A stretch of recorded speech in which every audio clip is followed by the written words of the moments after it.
Panamá inicia temas del día. Vamos de inmediato a repasar nuestra pregunta en Twitter. Se la tengo aquí. Cuba conmemora hoy el Día de la Rebeldía Nacional. Cuando se cumplen 66 años del asalto a los cuarteles Moncada y Carlos Manuel de Céspedes, le preguntamos qué nuevos retos se enfrenta el pueblo cubano y cómo libra esas batallas. Hay dos etiquetas posicionadas: somos Cuba, somos continuidad.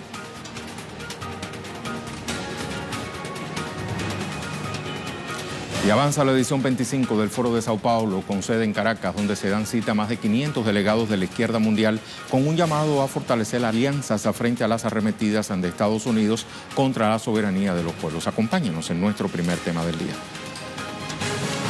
Las más de 120 organizaciones sociales y políticas de diversos países que llegaron a tierra venezolana establecen intercambios de experiencias y perspectivas en actividades simultáneas. Deliberan sobre la defensa de Venezuela ante las agresiones estadounidenses, la toma democrática de poder, la defensa de los pueblos ante el dominio neoliberal y medidas coercitivas de potencias imperiales.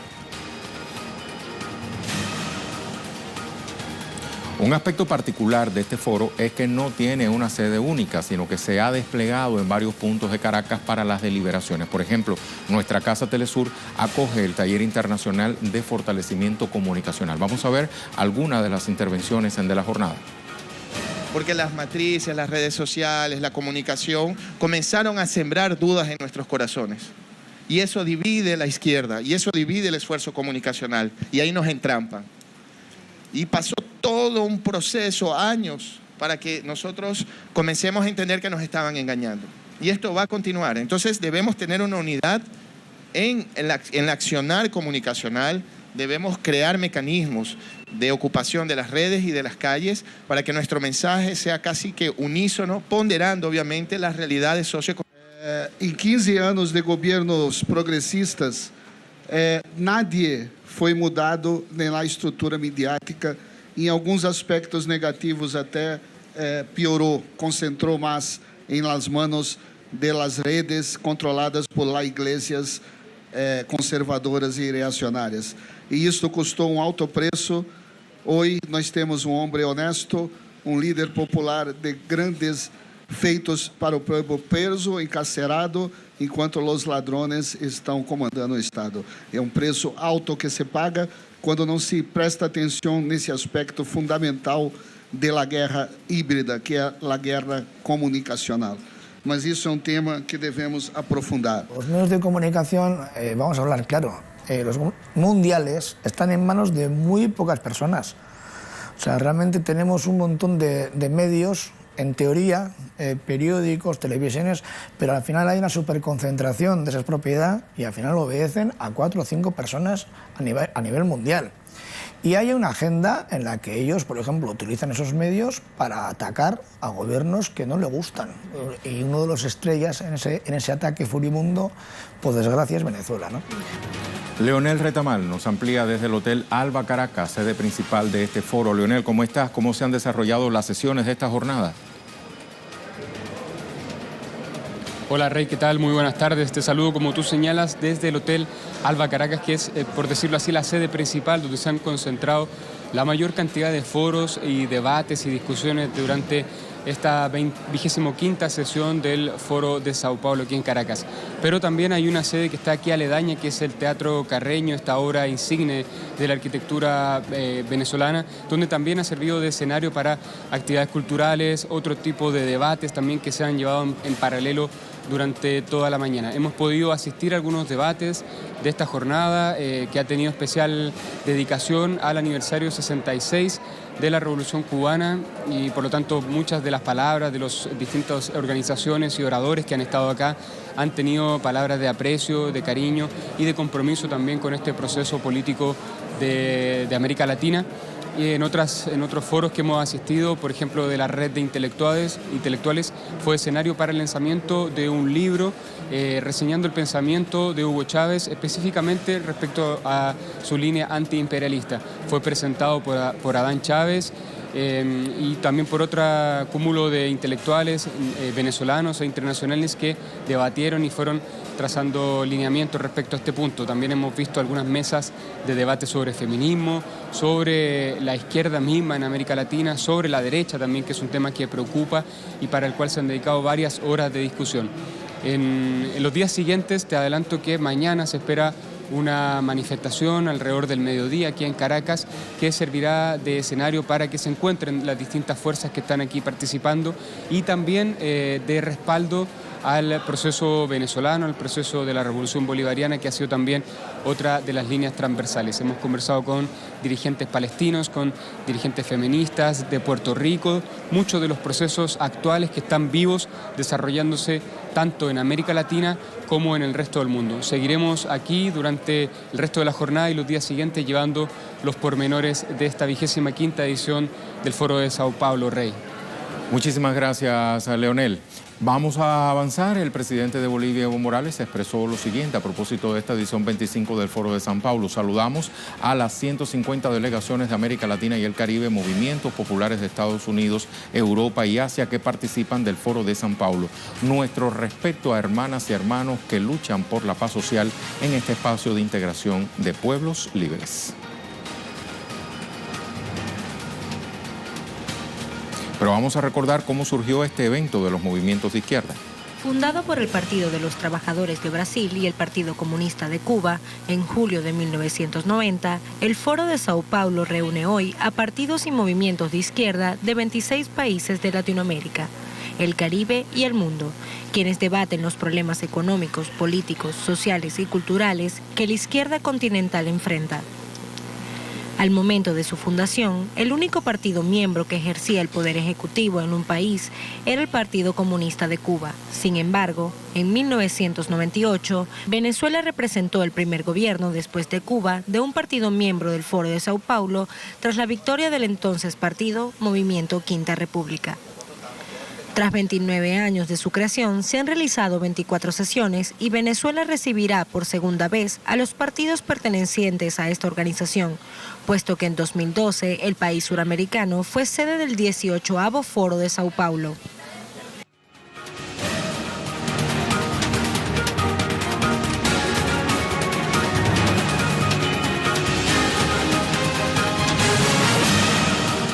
Aquí está la pregunta del día. Cuba conmemora hoy el Día de la Rebeldía Nacional, cuando se cumplen 66 años del asalto a los cuarteles Moncada y Carlos Manuel de Céspedes. Le preguntamos qué nuevos retos enfrenta el pueblo cubano y cómo libra esas batallas. Nuestra imagen del día de hoy está relacionada justamente con nuestro primer tema, el Foro de San Paulo. Las imágenes ilustran el desarrollo de la mesa de trabajo de comunicación realizada en nuestra sede de Telesur. Con ellas nos vamos a la pausa.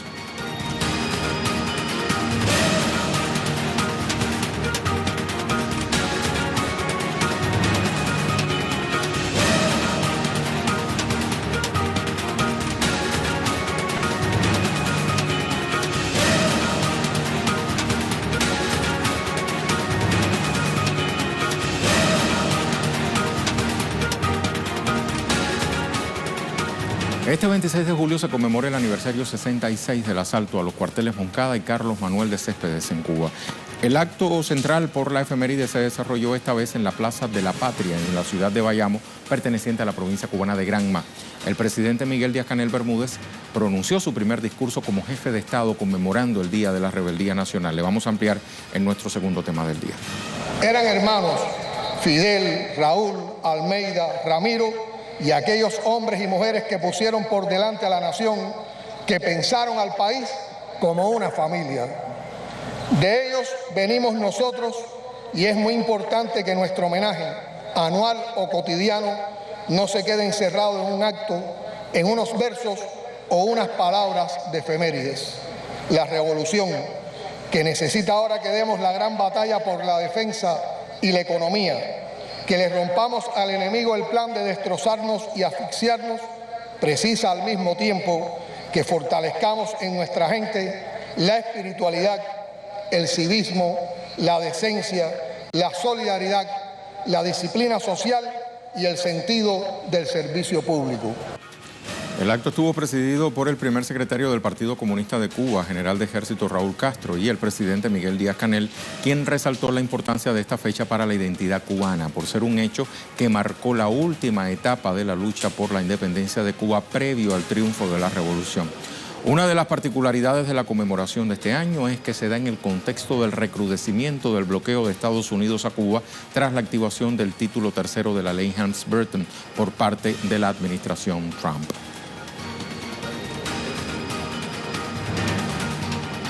Fabiola López desde La Habana nos amplía. Hola Fabiola, ¿en qué otros aspectos puntualizó el presidente Díaz-Canel durante su intervención en el acto central de la efeméride?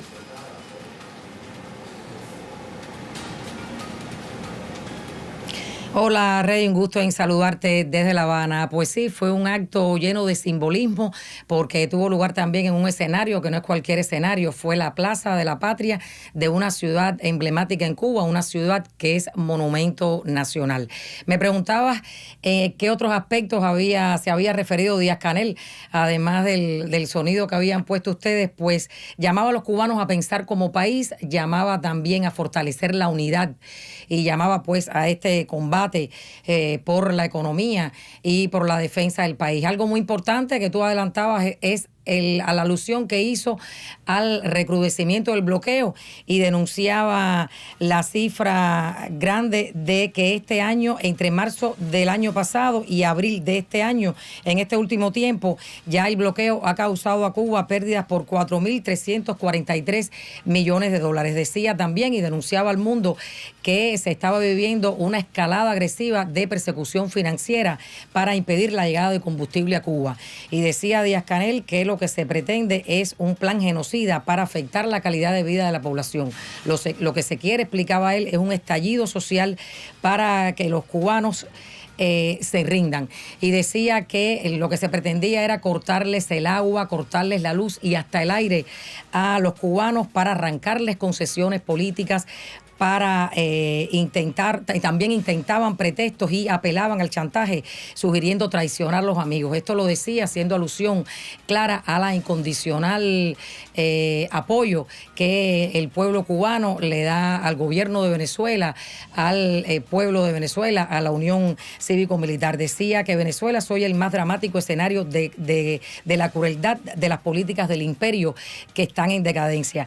Él decía, y eso fue titulares de muchos medios de prensa, no nos entendemos, señores imperialistas, y ni nos entenderemos jamás precisamente contra quienes pretenden devolver a Cuba al mismo estado de 1953, cuando lo mejor de la juventud cubana precisamente asaltó los cuarteles Moncada y Carlos Manuel de Céspedes, que es precisamente lo que se está recordando hoy y lo que se está conmemorando en este Día de la Rebeldía Nacional. Te decía, Rey, que fueron palabras emotivas y de combate y de mucho simbolismo, porque precisamente en esta ciudad de Bayamo, que es cuna de la revolución, fue la primera ciudad donde los independentistas la primera ciudad que tomaron los independentistas cuando se alzaron en 1868. Es también la ciudad donde se entonaron por primera vez las notas del himno nacional. Es la ciudad a la que precisamente arribaron los expedicionarios del Granma cuando llegaron a estas costas para allá hacer la última y definitiva independencia. Fue un día memorable y ha sido un día también que va a ser recordado porque fue precisamente el día en que por primera vez un dirigente que no es precisamente de la generación histórica que hizo la revolución ha dicho las palabras centrales de un 26 de julio, justamente en una ciudad donde Fidel hablara por última vez en un acto de esta magnitud, de un 26 de julio, que es una de las efemérides, tú sabes, más importantes de la Revolución Cubana, Rey. Excelente, Fabiola, muchísimas gracias por toda esta información. Hasta muy pronto. Fabiola López, directamente desde La Habana. El presidente Díaz-Canel esbozó la ruta que debe seguir el pueblo cubano con la dirección del partido y las acciones del Ejecutivo Nacional para sortear la actual coyuntura. Y amenazas. Hay demasiados desafíos que vencer y vamos a concentrarnos en ellos.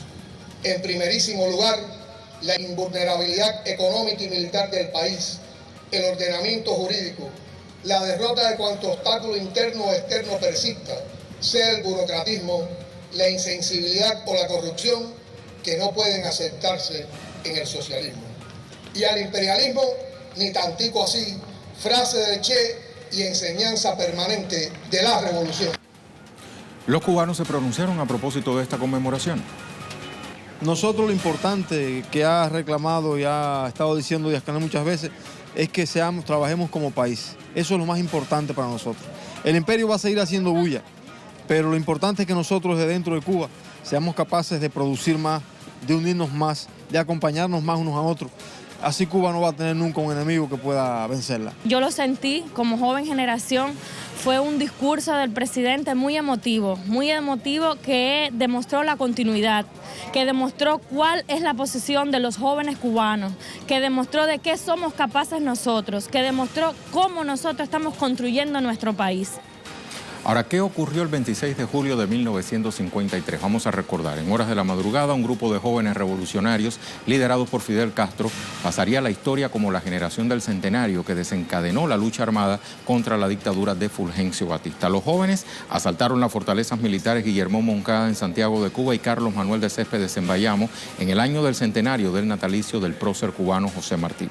A pesar de su derroche de valentía y dignidad, los asaltantes, inferiores en número y armamento, no pudieron tomar la que hasta entonces era considerada la segunda fortaleza militar del país.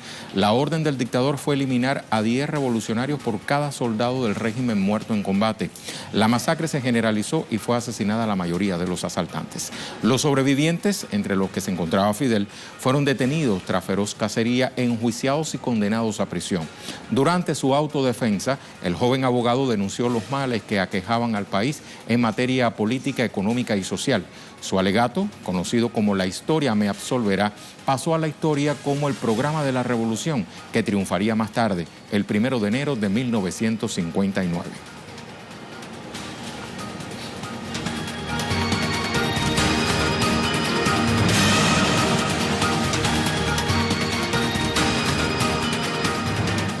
Le hablamos de otros temas que también son noticias este viernes. Revisamos las cuentas Twitter de nuestros corresponsales. Danay Galetti dice: los cancilleres de la reunión de los países del BRICS en Brasil discuten estrategias para elevar su participación e influencia en organismos multilaterales, principalmente la ONU, el FMI y el Banco Mundial. Avanzamos a Colombia. José Manuel Jiménez, Colombia, según cifras de Indepaz, Marcha Patriótica y la Cumbre Agraria, durante el gobierno de Iván Duque han sido asesinados 225 líderes sociales y 56 exguerrilleros. Cauca, Valle del Cauca, Nariño y Antioquia, donde más se está asesinando a los líderes. Escuchamos a José Manuel.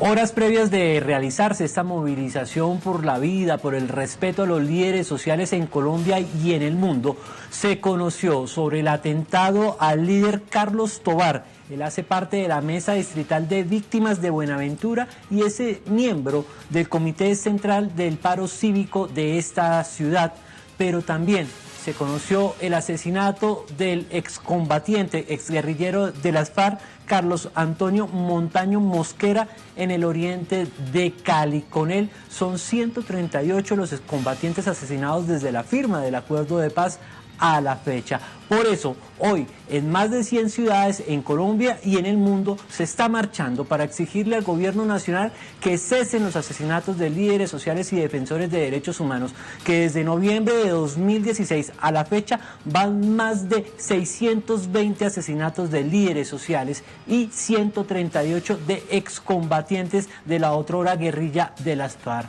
Dicen la sociedad civil, dicen las organizaciones, este derrame de sangre hay que pararlo y hay que sacar adelante la implementación del acuerdo de paz. Gracias a José Manuel por este reporte. Perú, en este momento se registran nuevos enfrentamientos en el Valle del Tambo. 5º día de represión a los agricultores que se oponen al proyecto minero Tía María. Hay varios detenidos, nos cuenta Jaime Herrera.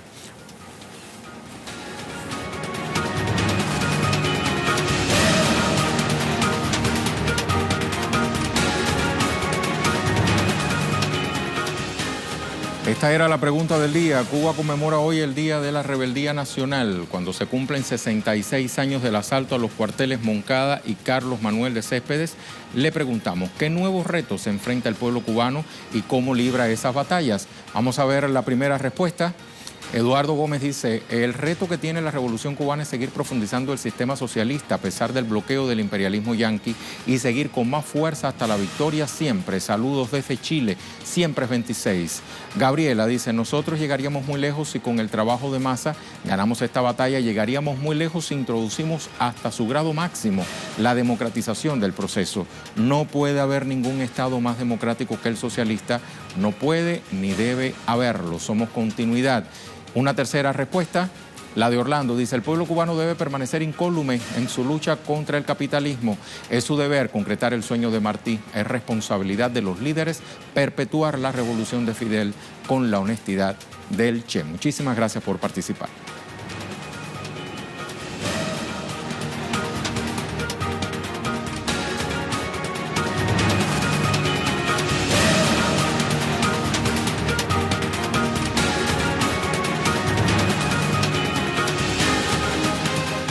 Nuestro tema de la semana nos lleva a España. El Congreso rechazó en segunda votación la investidura de Pedro Sánchez como presidente del gobierno. El candidato del PSOE obtuvo 155 votos en contra frente a 124 votos a favor y 67 abstenciones. Pero para darnos el contexto de todo lo que ha ocurrido durante estas jornadas, nos acompaña desde Madrid Edu Marín. Te saludo, Edu. ¿Cómo hemos llegado hasta este impasse? Sí, saludos, Rey. Hasta aquí hemos llegado tras un largo proceso del que la verdad la sociedad española parece estar un poco cansada. En el mes de marzo se convocaban elecciones para el 28 de abril, esa fecha marcada en el calendario de los españoles para depositar su voto tras unos meses de gobierno de Pedro Sánchez después de una moción de censura contra el expresidente del gobierno, Mariano Rajoy. Ese 28 de abril salía elegido y salía reforzado el Partido Socialista, ganaba las elecciones y se le asignaban 123 diputados en el Congreso español, lejos todavía de esa mayoría absoluta de 176 diputados que conforma el Congreso de los Diputados, pero salía la izquierda española, el progresismo español salía optimista de esas elecciones porque Unidas Podemos había conseguido 42 escaños, también lejos de su mejor resultado, de esos 71 escaños que tenían en el anterior Parlamento, pero aún así, sumando, aunque no alcanzaran esa mayoría absoluta, salía reforzado porque había mucho miedo de que el tripartito de la derecha, el Partido Popular, Ciudadanos y los ultraderechistas de Vox, alcanzaran esa mayoría absoluta. No fue así, entonces había esperanzas en la izquierda española de llegar a un acuerdo. Entonces, en estos meses que ha habido desde esas elecciones hasta esta semana de la investidura fallida de Pedro Sánchez,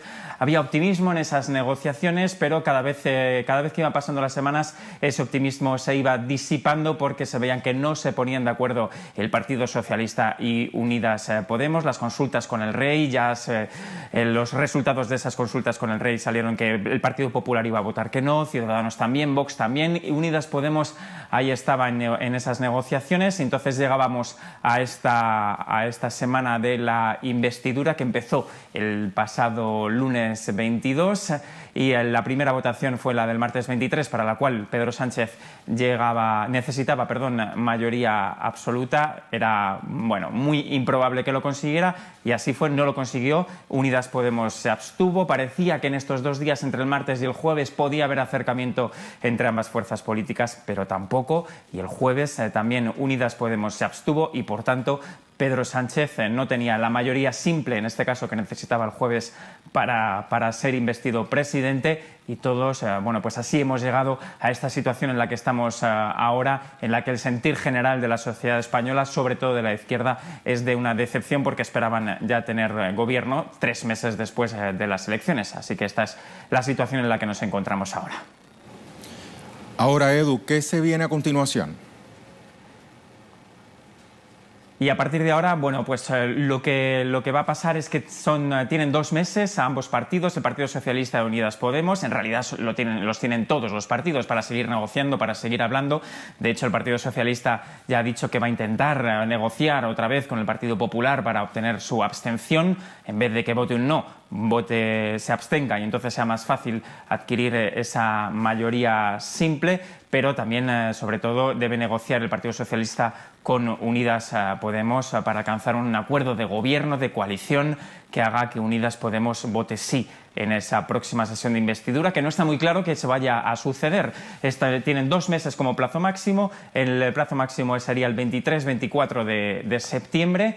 En esa fecha, como tope, podría haber una sesión de investidura. En un principio el Partido Socialista dijo que no la habría, que irían directamente a elecciones si la primera sesión de investidura fallaba. Parece que sí que se va a producir, que va a negociar. Hoy el rey, Felipe VI, ha dicho que va a dar un poco de tiempo a los partidos para que sigan negociando antes de convocarles de nuevo en unas reuniones con el jefe del Estado para proponer de nuevo a Pedro Sánchez como candidato a esa investidura. Entonces son 2 meses, 23-24 de septiembre, fecha tope para una nueva sesión de investidura, y si no saliera investido Pedro Sánchez de nuevo, el rey estaría obligado a disolver las Cortes y se convocarían nuevas elecciones, una repetición de elecciones para el próximo 10 de noviembre, que es un escenario que parece que la sociedad española no quiere, porque según las encuestas ya ha dicho la sociedad española que se abstendría, habría una abstención mucho mayor que en las anteriores elecciones.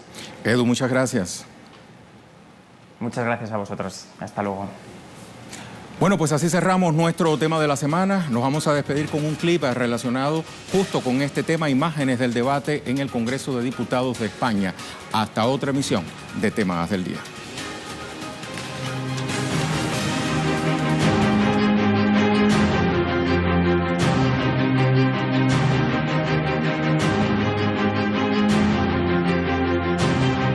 Sigue, señor Iglesias, sin querer entender que hace falta un gobierno